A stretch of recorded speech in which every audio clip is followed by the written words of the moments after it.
Dimas Diajeng dan Netralis dimanapun Anda berada, jumpa lagi bersama kami di podcast Cedek ini. Tentunya podcast Cedek ini merupakan sarana media informasi yang terpercaya dan teraktual. Masih bersama dengan saya, Rina Prameswari dan rekan Vito Suwarsono. Dan yang di sana ada dan saya Budi Bintoro. Tentunya di podcast Cedek ini.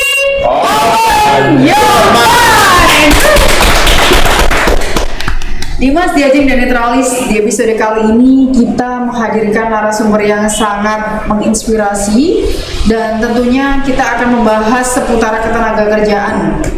Tapi sebelum itu mari bukan inspirasi, apa? Informasi. Oh iya, selain inspirasi Jadi, juga menginformasi dan juga mengedukasi masyarakat. Oh iya. jadi Betul, begini, Gimana? pekerja-pekerja yang bingung masalah ketenagakerjaan, ada suhunya di sini. Ada suhu apa? Suhu panas atau Oh, dingin? enggak. Ini tidak kita melintir, Pak. Ya. Baik, Dimas Diajeng, langsung saja ya. Saya kenalkan untuk narasumber kita di episode kali ini. Selamat datang Pak Ahmad. Betul ya? Iya, betul. Jadi kita akan berbincang seputar BPJS Ketenagakerjaan. Sebelum itu, sebelum ngobrol lebih lanjut, ada sesi yang harus dilalui nih Pak Ahmad. Apa itu? Namanya sesi Pamtikapi. Oke. Ini jawabannya ini, Pak. Gimana? Des. Oh gitu. Harus cepat ya? Oh, Ya, iya. cepat. Kong ini tidak ada pemberitahuan. Jadi Iya. ini surprise ya, sebuah Iya. kejutan gitu, kaget. Langsung saja, Kang Mas Vito. Baik, nanti apinya akan saya bacakan. Jadi narasumber harus milih salah satu dari dua kata yang saya lontarkan. Milih salah satu dari dua kata. Oke. Soalnya ada 10.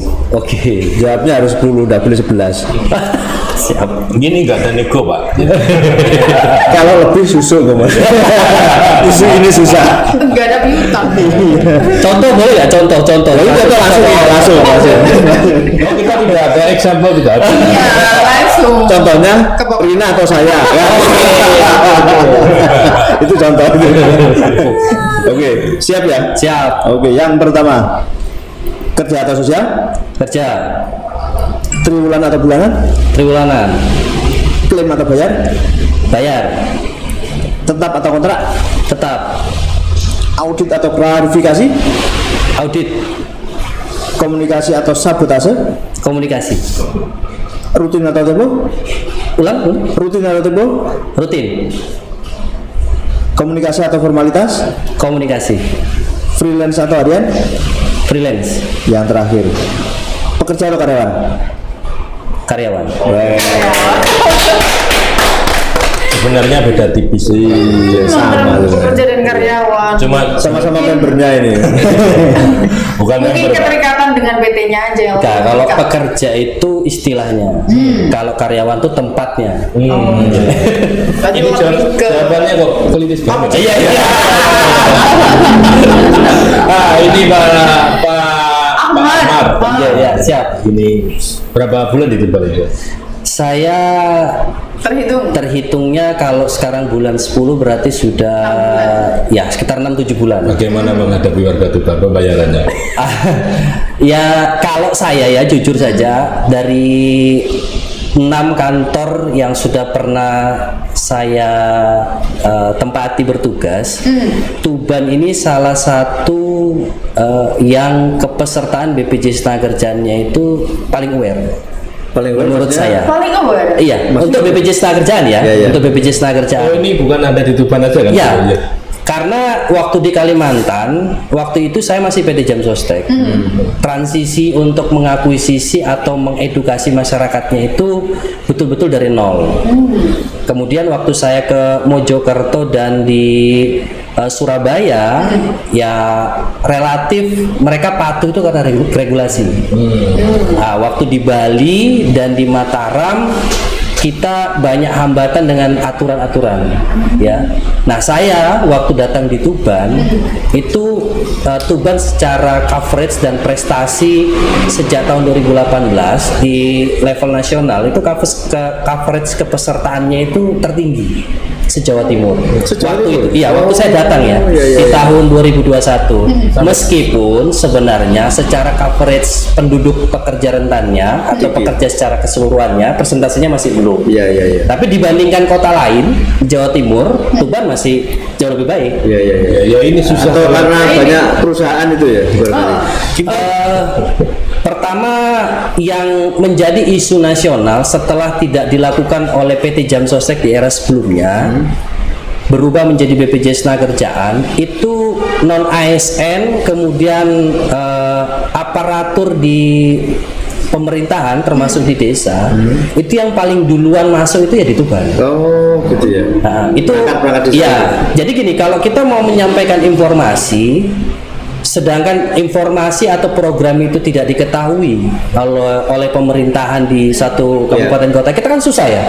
Nah, sedangkan di Tuban itu perangkat desanya, BPD-nya, RT RW-nya, non ASN-nya itu sudah jadi peserta BPJS Tenagakerjaan.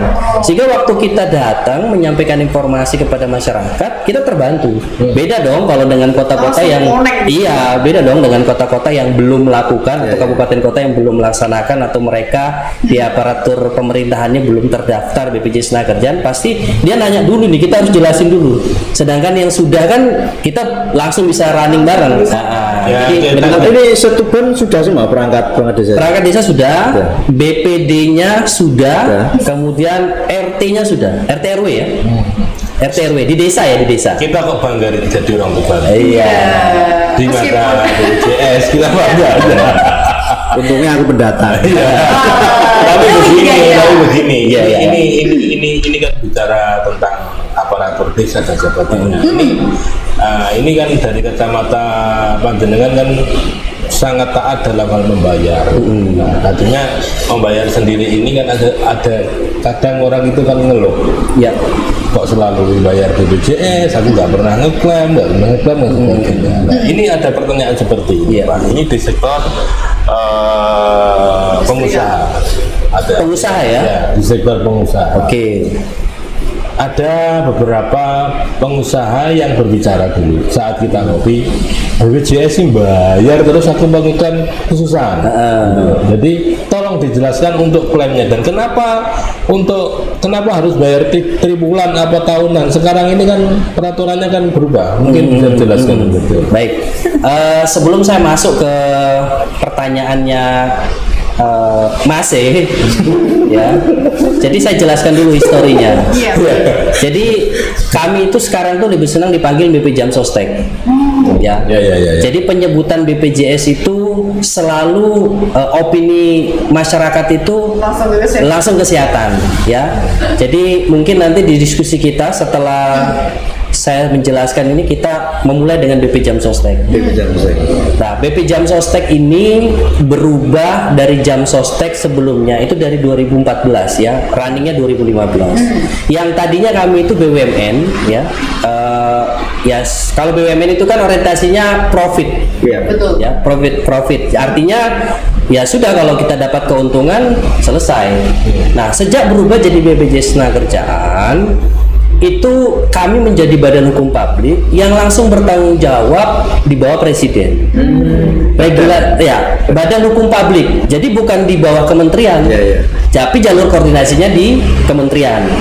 Ya, tapi kami bertanggung jawab kepada presiden dan dibentuk oleh undang-undang 24 tahun 2011 Badan Penyelenggara Jaminan Sosial. Ini adalah rekomendasi dari Undang-Undang SJSN nomor 4 tahun 2004 ya, di mana negara berdasarkan Undang-Undang Dasar wajib menyelenggarakan atau mendirikan Badan Penyelenggara Jaminan Sosial yang menyelenggarakan jaminan sosial. Itu dulu ya, Mas, saya jelasin dulu ya. Siap, Pak. Supaya nanti kita masuk kepada titik poinnya. Kenapa sih pembayarannya harus 3 bulan, 4 bulan, 12 atau sebulan ya. Nah, di dalam Undang-Undang 24 tahun 2011 di pasal 6 itu dijelaskan bahwa setiap orang maupun orang asing yang minimal bekerja di Indonesia 6 bulan. Jadi kalau setiap orangnya untuk orang di dalam negeri ya, 6 bulan itu untuk orang asing. Jadi kalau dia baru datang, dia masih magang dan training itu belum wajib. Tapi begitu 6 bulan dia wajib. Nah, saya lanjutkan ya, wajib didaftarkan dalam program jaminan sosial baik kesehatan maupun ketenagakerjaan. Nah, dasar ini itu ada lagi lanjutannya di pasal 19 dan ada sanksinya. Sanksinya ada 2, ada administratif dan pidananya. Nah, alat paksanya itu adalah undang-undang. Kemudian peraturan pelaksanaannya tentang kecelakaan kerja, jaminan hari tua, ini programnya BP Jam Sostek ya. Itu mengatur juga bahwa pemberi kerja ya dalam menyelenggarakan usahanya itu wajib menyelenggarakan dirinya, mendaftarkan dirinya dan pekerjanya ke program BPJS Tenagakerjaan atau BP Jam Sostek. Nah, kalau misalnya dia tidak mendaftarkan, kemudian terjadi risiko, yang bertanggung jawab terhadap manfaat yang diselenggarakan oleh BPJS Tenagakerjaan ini adalah pemberi kerja atau pemilik badan usaha tersebut. Nah, sehingga pada saat terjadi suatu proses atau aktivitas usaha ya yang berkaitan dengan negara, misalnya kita ambillah contoh jasa konstruksi atau perusahaan pelaksana proyek ya yang kita ketahui. Nah, itu kebanyakan pemberi kerja atau pengusaha itu akan datang ke kantor BPJS Tenagakerjaan itu kira-kira setahun tuh paling banyak 2 kali, Mas. Enggak, kadang ya 1 kali. Ya, kadang-kadang 1 kali ya. Kadang-kadang 1 kali. Ini bisa jadi curhatan. Melakukan dosa ya. Oh iya. Nggak apa-apa. Lebih baik saya bertanya. Kan begini, kan memang biasanya kalau pelaksana jasa konstruksi itu kan tergantung proyekan juga. Ya, betul. Nah, sehingga saya lanjutkan ya. Sehingga kami itu justru membantu ya para pemberi kerja atau pengusaha untuk membayarkan sebenarnya disarankan setahun ke depan. Tapi faktanya begitu mereka membayar setahun ke depan tuh baru datang lagi.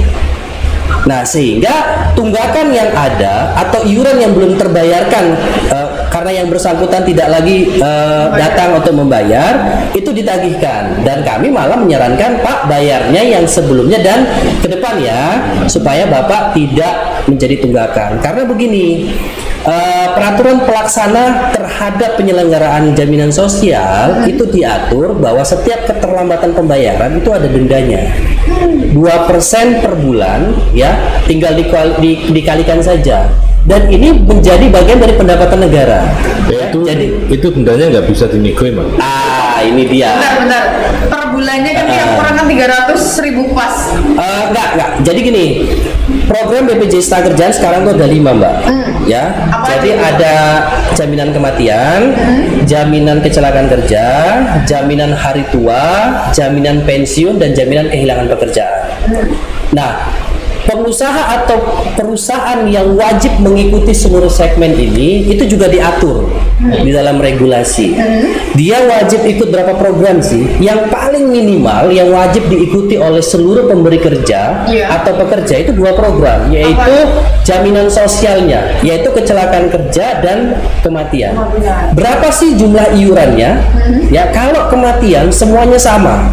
Karena ini jaminan sosial, mau dia dari pejabat, mau dia dari orang kaya, sampai levelnya dia adalah pekerja di sektor informal, itu dikalikan 0,3% dari upah yang diterima atau minimal setara UMK.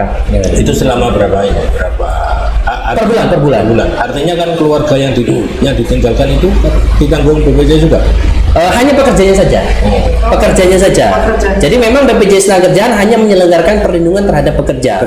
Beda dengan BPJS Kesehatan karena dia melayani seluruh rakyat Indonesia. Kalau BPJS Tenagakerjaan hanya pekerjanya saja. Jadi BPJS Sostek khusus pekerjanya saja. Nah, pilih kasih dong. Gimana? Pilih kasih dong. Enggak gitu. Regulasi Sesuai judulnya. tenaga kerja kan. Karena begini, banyak beberapa orang itu yang bingung. Karena setelah pasca COVID itu kan 3 tahun ya, 3 tahun itu tidak komunikasi darat. hanya via Terbatas ya? terbatas. Itu bukan pasca Online. COVID, ya masih COVID. Ya, masih COVID itu. Jadi dia bingung. Ini yang mau tak tanyakan A, kadang mau jadi amin, A plus, jadi B dan sebagainya. Jadi bingung. Kalau Amos bagus, kalau Amin nggak ada yang Wah, ini kita amin terus itu. Kan saya selalu bertanya gitu loh. Nah, mungkin begini. Untuk klaimnya sendiri itu susah nggak sih? Susah katakanlah kita punya pekerja, ya kita jangan sampai ya kita jatuh terjadi insiden, klaimnya susah nggak sih? Oke. Saya mulai dari program yang tadi sebenarnya iuran belum clear ya, belum saya jelaskan ya. belum. Saya jelaskan dulu. Biar di-grill. Jadi jaminan kematian itu 0,3% dari upah. Kalau upahnya 1 juta, berarti per bulan iurannya 3.000. 3.000 ya. UMK kita sekarang kan kalau nggak salah 2.600.000 ya. Enggak, 2.459.000. Oke. 500. Susah ngitungnya. Iya, Jadi saya hitung 2.500.000 ya. Iya. Kalau 1.003.000 berarti kurang lebih sekitar 7.500 iurannya ya. Itu per bulan. Nah, manfaat yang diberikan oleh BPJS Tenagakerjaan jika terjadi risiko meninggal dunia, risikonya risiko pasti. Tidak ada orang yang bisa menghindar dari risiko kematian, Betul. ya. Tapi BPJS Tenagakerjaan memastikan bahwa setiap pekerja aktif yang terjadi atau mengalami risiko kematian ini itu diberikan manfaat sebesar 42 juta. Jadi kalau kita simulasikan ya 7.500 itu kalau setahun kurang lebih 100.000.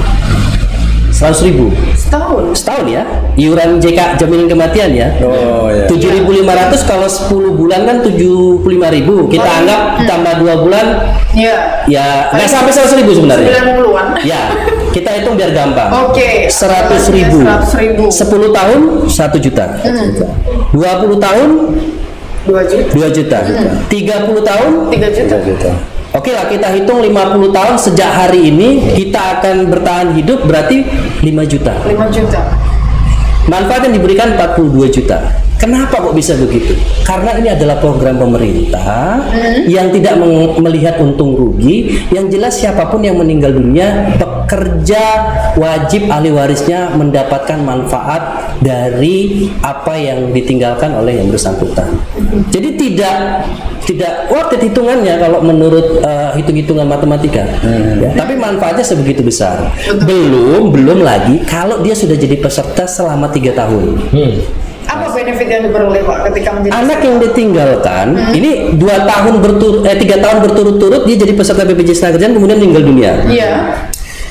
Itu anak yang ditinggalkan 2 orang anak 2 orang. maksimal itu mendapat beasiswa dari BPJS Tenagakerjaan dengan iuran yang tadi itu 7.500 Beasiswa sampai masa sampai kuliah. Sampai kuliah. Dari tingkat SD, TK, SD itu 8 tahun jadanya. Wah. Setiap tahun 1.500.000 per anak, maksimal 2 orang anak, artinya 3 juta. 3 juta. SMP 2 juta selama 3 tahun, ya. Jadi setiap tahun 2 juta sampai 3 tahun. Oh. Ya. Kemudian 2 anak ya. Berarti 4 juta. SMA itu 3 juta setiap tahun satu anak. 6 juta. Ya, 6 juta. Berarti kalau 3 tahun juga jatahnya nih. Nah, yang paling menarik itu kuliah atau kejuruan setelah SMA. Itu 12 juta per tahun. Jadi kalau di total Bulan 1 juta lah. jadi kalau di total kalau pekerja setelah 3 tahun jadi peserta BPJS Tenagakerjaan, kita hitung kalkulasinya 5 tahun lah ya. 5 juta iuran yang disetorkan. Ya tadi hitung-hitungan kita Ya, nih betul. untuk jaminan kematian 5 tahun itu 5 juta. Di ahli warisnya akan mendapatkan manfaat 42 juta jaminan kematian plus anaknya sebanyak 174 juta. Total itu beasiswa yang dibayarkan setiap tahunnya. Berarti pemerintah ini baik hati sebenarnya. Banyak Ya, wajib itu. bukan, ini kewajiban. Ini kewajiban. Enggak, artinya gini. Ini kewajiban. Kan banyak orang yang ngerti-ngerti pemerintah kayak gitu. Ya. Nah, ini kan gini ya. Gimana? Ini baru satu program ya Pak ya. Oh, ini banyak. Ini baru satu program. Nah, sampai sesuk gitu. Enggak, saya pengen menjelaskan yang ini. Insya Allah yang lainnya itu baik. Ya, jadi saya cukup jelaskan yang satu karena berkaitan dengan pertanyaannya tadi. Nah, pengusaha atau pemberi kerja itu tidak diwajibkan ikut 5 program. Tapi Tapi kalau mau monggo, ya sesuai dengan benefit yang diberikan. Tapi regulasi mengatur perusahaan yang punya skala kecil atau mikro itu hanya wajib ikut 2 program, Pak. Apa itu Bu? Kecelakaan kerja dan kematian. Ya, yang tadi 3.000 tadi. Iya. Plus kalau dia kerja kantoran atau kerja di dalam ruangan itu persentasinya 0,24%. Ya. Jadi kalau misalnya gajinya 1 juta, kita hitungnya biar mudah ya. Kalau pakai 2,5 juta agak sulit saya gitu ya. Kita hitung 1 juta saja. Jadi 1 bulan dia bayarnya 3.000 plus 2.400, 5.400 per bulan. Itu kalau skala usahanya kecil atau mikro. Pak, dari mana kita tahu? Ya, biasanya di izin usaha itu ada omset asetnya. Nah, dari situ tuh. Nah, kalau misalnya iurannya sampai 300.000 yang kata Mbak tadi, itu saya bisa pastikan dia ikut 4 program. Dia pasti masuk ke perusahaan skala menengah atau besar. Biasanya bentuknya PT. Ya. Ya, kalau CV itu kan 2 program biasanya kan bisa kan? Bisa, tergantung sektornya, Pak. Tapi kebanyakan orang itu salah tangkap, langsung dihantam 300.000. 300.000 itu 4 program, ya. Itu 4 program. Iya, ini real. Mungkin Cak Budi juga lagi curhat lagi. Bukan saya, banyak ini banyak ya. Iya. Banyak. Artinya kalau ditagih BPJS langsung bayar setahun ngeluh dia. Gitu. banyak ya. Banyak. Nah, ini saya pengen tambahkan lagi. Ya banyak tapi nggak banyak. 5.500 itu adalah jaminan sosial untuk melindungi yang tadi 40 juta plus 174 juta beasiswa. Satu lagi untuk kalau terjadi risiko kecelakaan kerja yang mengakibatkan perobatan, ya, ditanggung oleh BPJS Tenagakerjaan seluruh biayanya di rumah sakit umum itu kelas 1 fasilitasnya. Artinya dengan 5.500 tadi kalau dasar upah 1 juta, fasilitas yang diberikan segitu. Nah, kalau bayar 300.000 dikurangin 5.500 berarti berapa tuh? 294.500. Itu kembali kepada pekerjanya. Begini. Kembali kepada pekerjanya. Itu kembali berarti dalam bentuk klaim. Tabungan. Ya, tabungannya nanti bisa diklaim. Artinya kita ngambil tabungan itu ada jenjang waktu. Ya. Jenjang waktunya itu berapa bulan? Minimal. 1 tahun kah? Enggak, kalau di BP Jam Sostek itu sistem jaminan sosialnya itu tidak baik kontrak. Regulasinya mengatur sejak dia bekerja dia wajib didaftarkan sesuai dengan skala usahanya. Kalau ikut tabungan.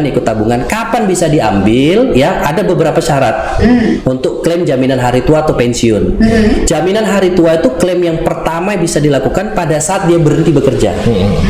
Ya, siapa yang menentukan dia berhenti bekerja? Tentu pemberi kerjanya. Pokoknya waktu datang ke kantor BPJS Tenagakerjaan dia menyampaikan, Pak, saya mau klaim BPJS Tenagakerjaan jaminan hari tua saya. Kami cek di sistem dan kami koordinasi dengan pengusaha. Ya, betul.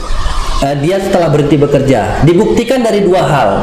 Pertama, kami punya sistem pelaporan ya online yang namanya SIPP yang dieksekusi langsung oleh pengurus perusahaan. Begitu kami lihat memang dia dikeluarkan oleh sistem oleh perusahaan, sudah kita nggak butuh dokumen lain. Yang kedua, melalui paklaring atau surat referensi kerja. Yang membuktikan kalau dia berhenti kerja. Nah, itu dikeluarkan oleh pengusaha atau tentunya.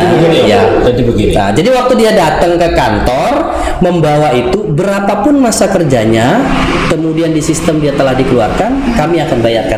Itu langsung diakumulatifkan. Iya. Nah, jadi begini. Ini kan ada beberapa orang yang mempunyai, maksudnya begini, beberapa orang yang bekerja di beberapa perusahaan. Saya dan bukan saya dan Mas Supit itu katakanlah kita dimasukkan di perusahaan A. Ternyata kita itu diminta oleh bekerja di perusahaan B. Artinya sama-sama kita didaftarkan di perusahaan itu jam sukses jam sostek ketenagakerjaan. Kita punya double ini. Ya. Kan ada kan biasanya? Ya, ada. Bisa ya? Bisa. Saya cerita aja. Dulu saya kan di FIFA dimasukkan di situ. Nah, ternyata saya buat perusahaan sendiri, beberapa ini saya masukkan double. Nah, ini mau tak klaimkan ini salah satunya itu bisa nggak ya gitu? Daripada ini kan. kedua-duanya nonaktif, saya pastikan bisa. Tapi kalau salah satunya masih aktif, itu tidak bisa. Harus menunggu karena memang salah satu syarat itu yang melakukan klaim jaminan hari tua itu adalah yang telah berhenti kerja. Dibuktikan oleh dua hal yang tadi saya jelaskan. Artinya kalau jenengan masih aktif di salah satu perusahaan itu belum bisa. Karena syaratnya harus berhenti dulu. Itu berhenti kalau kita berhenti satu malam ini katakanlah ya. Itu saya klaimkan minggu depan bisa nggak? Ya pokoknya syarat yang tadi saya jelaskan terpenuhi ya Pak ya. Jadi pengusaha melaporkan jenengan keluar ya secara sistem baik manual maupun sistem itu sudah. Kalau itu sudah terjadi, jenengan datang besok ya berkasnya lengkap. Saya pastikan dulu ya berkasnya lengkap. Rekeningnya tidak ada kendala karena banyak yang rekening pasif. Ya rekeningnya tidak ada kendala. Saya bisa pastikan besok uangnya udah cair. Ya. Ini kalau datang ke kantor, ya. Tapi ada juga cara yang lebih mudah. Sebenarnya tidak perlu ke kantor. Ini akibat dari pandemi kita sekarang berubah ya. Kita ada 3 cara untuk klaim. Yang pertama manual, datang ke kantor. Kenapa kami masih ngakomodir ini? Karena tidak banyak di luar sana orang yang mengerti digitalisasi, sehingga masih kami buka layanan manual. Nah, yang kedua yang paling mudah itu online, ya. Online, tinggal masuk ke antrian.bpjsnakerjaan.go.id ya, klaim lapak AC istilahnya, ngisi data, update dokumen, nanti keluar tuh jadwal di email, akan di video call di hari itu. Kalau jamnya tentatif ya, mereka kadang-kadang itu dikasih jam tuh jam 9 tapi di teleponnya jam 10 jam 11 karena memang kan petugas ini kan melayani yang datang juga, tapi bisa dipastikan hari itu akan ditelepon. Ya itu dari rumah, jadi nggak perlu datang ke kantor, dari rumah di video call, biasanya menunjukkan KTP, diwawancara sedikit, ya selesai, 1-2 hari cair. Nah yang ketiga yang paling mudah itu bisa download aplikasi namanya JMO, Jam Sostek Mobile, ya itu bisa melakukan update data, penggabungan saldo, dan kalau saldonya di bawah 10 juta itu langsung bisa klaim ya 15 menit masuk ke rekening. Nah kalau di atas ya? Harus ke kantor atau online, karena kita butuh verifikasi karena dananya dianggap lumayan ya. Jangan sampai nanti masnya ngambil handphonenya Mas Pipit ya kan, cairkan, iya. Jadi tetap harus ada batasan ya, dan ini juga dari sisi keuangan diatur, tidak boleh masih beresiko lah, sehingga kita batasi 10 juta ya. Ini kan tapi banyak loh syaratnya kan harus berhenti tadi ya. Berhenti profesional. Kalau berhentinya di lampu merah itu jangan lah. Biasa ada pengamen tuh. Asokan. Memang berhenti itu kan kita ada tujuan. Iya. Cuma menghentikan sementara buat beroperasi lagi. Nah ini kalau bicara filosofi ini ya. Iya betul. Gimana? Mbaknya masnya, judulnya aja jaminan hari tua. Kenapa sih pekerja itu diminta menabung? Ya, alat paksanya adalah pengusaha diminta menyetorkan iuran beserta gajinya para pekerja untuk digabungkan kemudian dikelola oleh BPJS Tenagakerjaan. Karena tidak ada jaminan di masa tua nanti kita punya tabungan. Kalau dananya misalnya nih berhenti kerja, saya masih produktif, usia saya misalnya sekarang 36, saya berhenti nih dari BPJS Tenagakerjaan, saldo saya misalnya 10 juta saya ambil saat ini, padahal insya Allah saya di luar sana itu masih bisa cari nafkah dengan fisik yang seperti ini.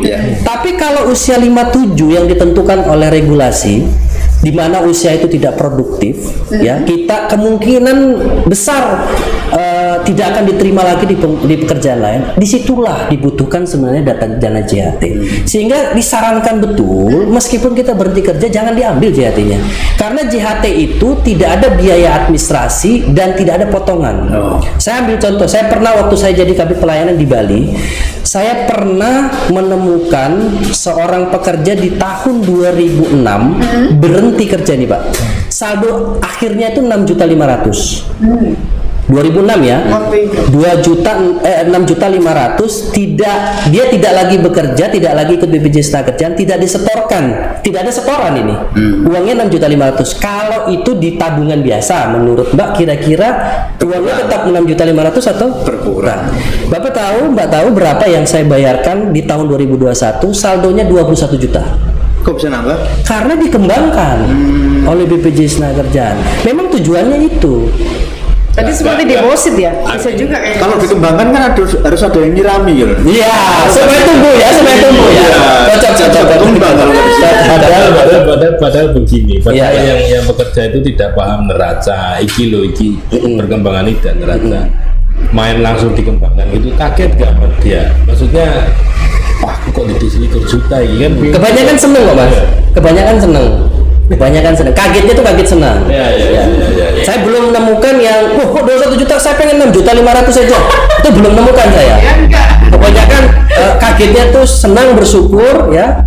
Bahkan ya macam-macam lah. Ya, senang pakai Iya. itu sapi benar ya. Kalau bekerja kan seperti itu. 21 juta ya dari Ini kan 6,5. nggak tadi kalau kematian berapa sampai 42 juta. 42 juta. Kalau dia sudah bayarnya per bulannya sangat kecil. 0,3% dari Nah. UMK. Segitu. J. Kok nggak rugi gitu loh? Oke, ini Ya. pertanyaan menarik ini. Dan ini ya, jadi gini. BPJS Ketenagakerjaan itu adalah jaminan sosial yang juga diselenggarakan hampir di seluruh dunia. Ya. Dan ini adalah landasan kesejahteraan sosial yang memang wajib dilakukan setiap negara, dan kita sudah meratifikasi ya tentang sistem jaminan sosial nasional. Nah, kenapa kok bisa? Nah, ini konsep gotong royong yang dianut di dalam penyelenggaraan badan jaminan sosial, baik kesehatan maupun ketenagakerjaan. Ya. Total saat ini BPJS Tenagakerjaan melindungi 38 juta pekerja yang ikut iuran ya sebesar yang tadi. Ya. Berapa itu? 3.000 kalau upah 1 juta, kalau upah UMK 7.500. Dana ini yang masih hidup itu dananya digunakan, Pak. Untuk? Ya membantu yang meninggal. Ya. Sistemnya gotong royong. Kenapa kok nggak rugi? Karena iuran yang digunakan atau yang dibayarkan kepada ahli waris memang itu berasal dari kita yang masih saat ini iya. berdiskusi, masih sehat, masih hidup. Tapi nanti akan ada waktunya kita akan dibantu oleh saudara-saudara kita. Nah, berarti kan yang bantu rakyat bukan pemerintah dong. Gimana? Yang bantu rakyat juga bukan pemerintah. Gini, pemerintah apa fungsinya pemerintah? Mengelola. Nah, bukan. Pernah dengar kemarin waktu BPJS Kesehatan sempat Betul. itulah. Itu sebenarnya isu Itu negara terlibat. Makanya BPJS itu dibentuk oleh undang-undang, dilindungi oleh undang-undang, dan negara wajib ya turut serta jika terjadi kondisi yang tidak diinginkan. Iya. Sehingga peran pemerintah adalah memastikan bahwa keberlangsungan jaminan ini terus berjalan. Mas, kan ada kasus. Iya. Bukan kasus ya, aduh, Bukan ini kasus. agak berat. Kan gini. Kalau double ini kan barangkali seperti yang tadi kita diskusikan. Misalkan kecelakaan itu juga bisa diklaim kan ya. Bisa. Nah, sedangkan kalau di kecelakaan kendaraan bermotor ada di kepolisian namanya Jasa Harja. Nah, kalau double kayak gitu gimana? Tidak tumpang tindih. Iya, gimana? Jadi Jasa Harja itu akan menanggung dengan plafon maksimal 20 juta Oke. untuk setiap kejadian yang ada lawannya. Nah, biaya yang ditimbulkan lebih dari 20 juta itu BPJS Tenagakerjaan yang tanggung. Oh, berarti. Lebihnya berarti. Iya, selisihnya. Selisihnya. Jadi tidak ada tumpang tindih. Bagaimana kalau kurang dari 20 juta? Ya semua di cover oleh Jasa Harja. Jasa Harja. Tapi ini ada satu contoh juga, tidak semua kecelakaan lalu lintas itu ditanggung Jasa Harja. Betul. Karena Jasa Harja yang menanggung jika ada lawannya. Apa ya? Bukan sparring partner ya, tapi ada ya, dan itu harus kendaraan juga loh, Pak. harus VS. Ya, harus kendaraan juga ya. Ini termasuk simbiosis mutualisme. Kalau lawannya sapi nggak bisa. Nah, kalau lawannya sapi berarti yang BPJS Ketenagakerjaan ya. Iya, itu full. Oh, ya. Full di cover. Ini Unik. Bukan unik. Ini saya mau bertanya lagi. Oh iya. Soalnya kalau punya BPJS kesehatan tapi nggak ada lawannya kan nggak bisa Ya, dicairkan. tenaga kerjaan, Tapi kalau- kesehatan. Enggak, maksudnya kalau punya BPJS kesehatan tapi nggak ada lawannya kan nggak bisa diklaim. Tapi kalau punya BPJS ketenaga kerjaan meskipun lawannya itu nggak versus yang sama-sama kendaraan bermotor ataupun Bukan kesehatan. kendaraan, tapi kan dia tetap bisa Bukan mengeklaim. kesehatan tadi. Apanya? Jasa Jasa raja. raja. Masuk kesehatan. Oh iya. Enggak begini. Ini pertanyaan beberapa orang ya beberapa masyarakat Tuban lah dan sekitarnya belum tahu artinya beberapa pekerja atau pelaku pekerja itu tidak tahu bagaimana sih mendaftarkan kalau kita itu kerja freelance. Oke. Satu itu, yang kedua bagaimana sih kalau kita itu kerja tidak di badan hukum kita mendaftarkan. Siap. Yang ketiga, oh iya. Jaga kebut buat teno kabeh. Nggak apa-apa, ini kan Ini memang harus lingkup. dipertanyakan daripada orang bingung kok. Masih simpang siur. Om. Iya. Jadi BPJS Tenagakerjaan itu punya empat segmen perlindungan. Pertama penerima upah, bukan penerima upah, jasa konstruksi dengan pekerja migran Indonesia atau dulu kita kenalnya TKI. Ya. Kalau yang freelance itu masuk ke bukan penerima upah. Ini adalah pekerja mandiri yang tidak punya tuan, Ya. yang tidak Artinya tidak bertuan. Iya betul, bukan tidak bertuan ya. Jadi dia bisa mendaftarkan dirinya, Mas. Jadi bisa mendaftarkan dirinya. Gimana caranya? Kita punya banyak kanal kerjasama untuk pendaftaran. Salah satunya website kami bpjstenakerjaan.go.id ya. Kemudian kita juga sudah kerjasama dengan PT Pos, kemudian agen BNI 46 dan bisa ke kantor kami ya. Bahkan di call center kami kalau misalnya mau mendaftarkan bisa telepon di 175 ya. Itu nanti tinggal ngasih NIK, kemudian mau berapa bulan bayarnya, tinggal nanti bayarnya di tempat-tempat yang terjangkau. Contoh Indomaret, Alfamart, Pos, BRI, mobile banking bahkan Mandiri Livin, kemudian BNI Mobile, BRI Mobile semua punya akses bayar. Tapi kalau pendaftaran memang terbatas, tidak banyak ya. Tapi kalau pembayaran banyak. Jadi mudah sekali untuk daftar BPJS Tenagakerjaan dan iuran termurahnya 16.800 tanpa tabungan per bulan. Itu fasilitas yang diberikan nanti apa? Yang kecelakaan kerja dan kematian tadi. Oh. Ya, jadi kematian ada manfaat yang 42 juta plus kalau 3 tahun sudah jadi peserta ada beasiswa anaknya. Kalau kecelakaan kerja seluruh biaya yang diakibatkan dari kecelakaan kerja itu ditanggung oleh BPJS Tenagakerjaan berapapun biayanya. Asalkan memang kecelakaan kerja ya. Nah, kalau misalnya dia meninggal dunia karena kecelakaan kerja itu beda, Pak. Beda, Mas. Beda, Mbak. Kalau manfaatnya kalau dia meninggal dunia. Kalau meninggal biasa itu kan 42 juta. Iya. Ya, itu mau gajinya berapapun 42 juta. Tapi kalau kecelakaan kerja itu 48 kali upah dari gaji. Kalau misalnya dia 16.800, upahnya dihitung 1 juta. Berarti 48 juta ahli warisnya menerima. Plus anaknya langsung dapat beasiswa nggak nunggu 3 tahun. Oke. Karena begini. Ada lagi nih. Gimana? Ini simpel aja.